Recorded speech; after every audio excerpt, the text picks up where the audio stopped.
guys, TheGamingGeek here, and welcome to this video that I'm making just to clarify some details regarding the Xbox One. Now, as you all know, rumours spread a lot faster than the news either backing it up or denying it. So I thought, as Microsoft released some information yesterday, I would make a video clarifying some of the rumours that we have previously heard. So without further ado, let's dive straight in. So the first bit is to do with game ownership. Now, Microsoft is going to basically preset into the system when each game is supposed to be released. I'm guessing it's going to connect to the Xbox Live servers and check. So I think this is going to stop things like Call of Duty, you know, when people get the game early and try to play it. I think it's going to stop things like that.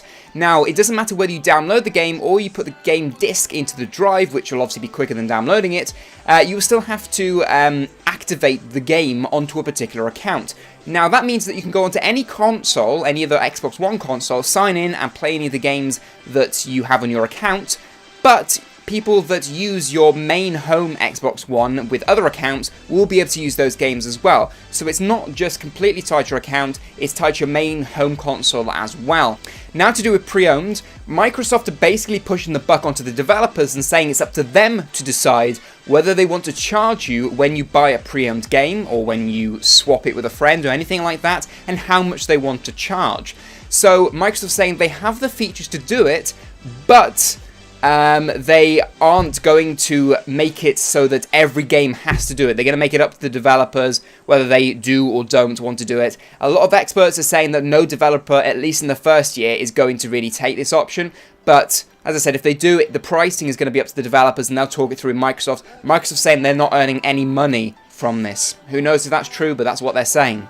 Something you will be able to do is trade with a friend once. So your friend will be able to play your game using your activation once. But once it's been activated, that's it. If that friend then gives that game back to you, and then he tries to then play it again later on, that won't work. He will then have to pay the full price of the game. So that's the sort of system you're going to have. Trade it once, that's it. After that, you have to pay again. Obviously, this is a model that the developers are going to like, but a lot of gamers are really going to be put off by this. Now, to do with always on, this is something that a lot of people have been talking about for a while. The console is technically always on.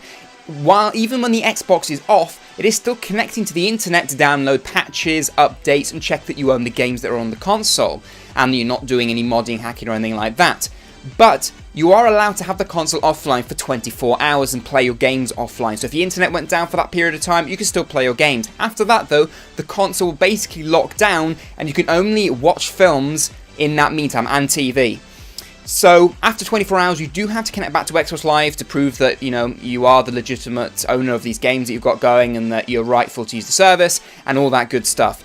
And that could annoy a lot of people because there are some people that maybe don't have frequent internet, and I know it's only 24 hours, but you know, it's still going to annoy some people. Also, if you're over a friend's house, so if you're on a friend's console and you sign in with your Xbox Live and then you unplug the console off the internet, you will be able to play the games on that console for an hour and an hour only. After that, then you have to connect and prove that you own the games that are on the console and all that. So it works two different ways. That's the base description of how it works. It's constantly, even when you switch it off, it is still connecting to the Xbox Live servers, still pulling through updates. If people have limited usage, you know, download usage and upload usage, I think that is going to get quite annoying. I know it's going to be small amounts, but still, you know, I don't want my console hogging up my bandwidth when I'm not using it. When it's off, I expect it to be off. I don't think I should have to turn it off at the power every time I turn it off. But let me know what you think in the comment section down below. The final bit is to do with Kinect. Now, Kinect has to be connected in order for you to use the console. It comes bundled with it. It's just a part of the way the console works.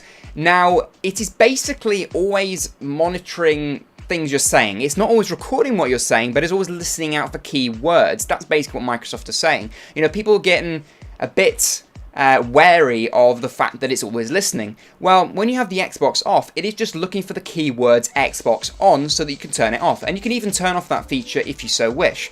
But it is always monitoring. It's just not always recording.